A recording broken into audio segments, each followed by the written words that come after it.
your final key takeaways for our attendees. What should they leave this webinar with the most? What are your thoughts on that? I want to go back in our order of presentations. Todd, we'll start with you. Sure. Look, if you don't have a program today around your third parties, you should get one. Do your inventory, know who you're doing business with and what they're doing with you. If you do have a program, think about how you can mature it as change occurs every year, as we've seen, to be able to be better prepared for things that come down the road, and lay out your roadmap for how you're going to mature your program into, hopefully, ideally, a best practice situation. Thank you so much to Todd Boehler for being with us. Elizabeth, thoughts from you?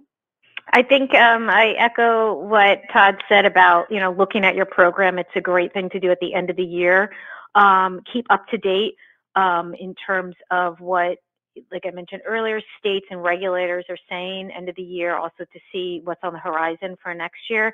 And then also, look at the best practices, consider, are you doing all those items? I'd mentioned on the last slides, and Todd and Paul touched upon a lot about that on those as well. So make sure you're doing those and training.